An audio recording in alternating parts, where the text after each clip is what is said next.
Halo, kali ini kita akan membahas topik penting, yaitu penyesuaian saldo akun atau disebut adjusting entries. Setelah kita mencatat transaksi ke dalam jurnal umum, buku besar, dan neraca saldo, sebenarnya kita belum bisa langsung menyusun laporan keuangan. Mengapa demikian?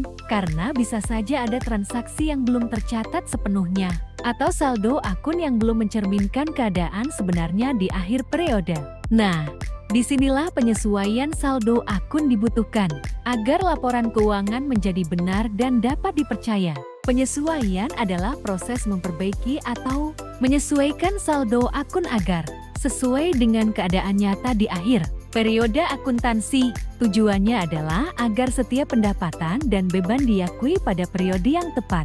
Setelah jurnal penyesuaian dibuat, kita akan memperoleh neraca saldo disesuaikan atau adjusted trial balance sebagai dasar untuk menyusun laporan keuangan yang akurat. Dalam akuntansi, ada dua kelompok utama akun yang perlu disesuaikan. Pertama, post deferred. Contohnya beban dibayar di muka, seperti membayar asuransi untuk 6 bulan ke depan sebesar Rp600.000. Pada akhir periode, kita harus menghitung berapa yang sudah menjadi beban dan berapa yang masih menjadi aset. Begitu juga dengan pendapatan diterima di muka. Misalnya, uang sewa gedung yang diterima untuk 1 tahun. Kita harus memisahkan bagian yang sudah menjadi pendapatan dan bagian yang masih berupa utang pendapatan. Kedua, post accrued. Ini meliputi beban yang sudah terjadi tapi belum dibayar, seperti gaji karyawan bulan Desember yang baru dibayar pada Januari, serta pendapatan yang sudah diperoleh tapi belum diterima, seperti bunga pinjaman yang belum masuk ke rekening. Semua ini perlu dicatat agar laporan keuangan menunjukkan pendapatan dan beban sesuai dengan waktu terjadinya. Selanjutnya, kita punya penyusutan aset tetap. Aset seperti gedung, kendaraan, atau mesin akan berkurang nilainya seiring waktu. Proses pengalokasian penurunan nilai tersebut disebut penyusutan. Melalui jurnal penyesuaian, perusahaan mencatat beban penyusutan agar nilai aset dalam laporan keuangan tetap realistis dan mencerminkan kondisi sebenarnya. Dalam praktik penjualan kredit, kadang perusahaan tidak bisa menagih seluruh piutangnya.